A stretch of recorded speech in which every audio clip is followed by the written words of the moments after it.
চাপের মুখে কানাডার প্রধানমন্ত্রিত্ব ছাড়লেন জাস্টিন ট্রুডো। এদিকে ভয়াবহ তুষার ঝড়ের কবলে পড়ে যুক্তরাষ্ট্রের পূর্বাঞ্চলে 5 জন মারা গেছে।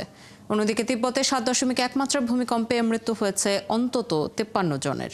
ওদিকে আবার গাজায় গেল 24 ঘন্টায় ইসরায়েলি বাহিনীর হামলায় 49 জন ফিলিস্তিনি নিহত হয়েছেন। জানাবো ভারতের আসামে কয়লা খনি ধসে 15 জন শ্রমিক আটকা পড়ার খবরও। বিশ্বের নানা প্রান্তের এমন নানা রকম সব খবর নিয়ে বিশ্বযোগের আজকের আয়োজনে স্বাগত জানাচ্ছি আমি আফসানা শাওন।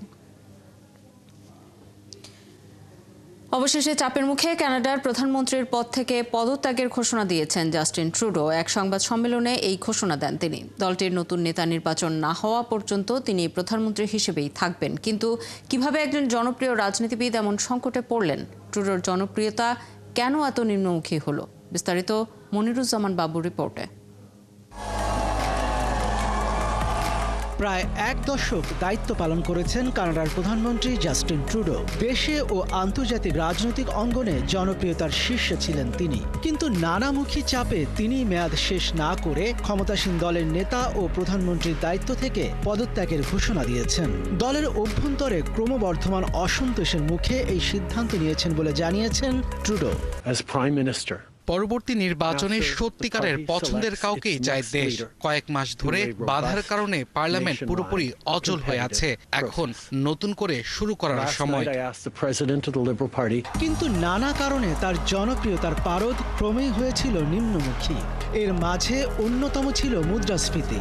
2024 সালে কানাডায় মুদ্রাস্ফীতি জনজীবনের প্রভাব ফেলতে শুরু করে। নিত্য প্রয়োজনীয় জিনিসপত্র এবং আবাসন ব্যয়ের ঊর্ধ্বগতিতে মানুষ ক্রমশ ক্ষুব্ধ হয়ে ওঠে।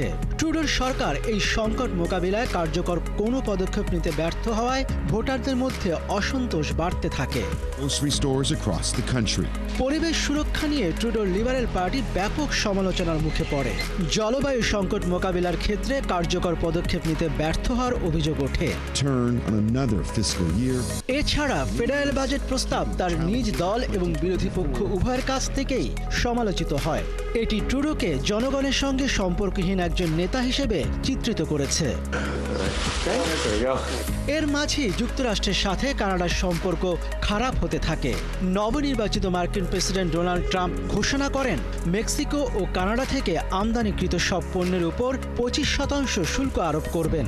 আর যুক্তরাষ্ট্রের এই সিদ্ধান্ত কানাডার অর্থনীতিতে বিপর্যয় ডেকে আনতে পারে এবং এর ফলে ট্রুডোর জনপ্রিয়তাকে আরও দুর্বল করে দেয়। এদিকে সরকারের মাঝেও দেখা দেয় ভাঙন। কয়েক সপ্তাহ আগে অর্থমন্ত্রী ক্রিস্টিয়া ফ্রিল্যান্ড পদত্যাগ করেন। ট্রুডোর অন্যতম বিশ্বস্ত সহযোগীও ছিলেন তিনি। সব মিলিয়ে কোণঠাসা হয়ে পড়া ট্রুডো পদ ছাড়ার সিদ্ধান্ত নিলেন। মনিরুজ্জামান বাবু, 71।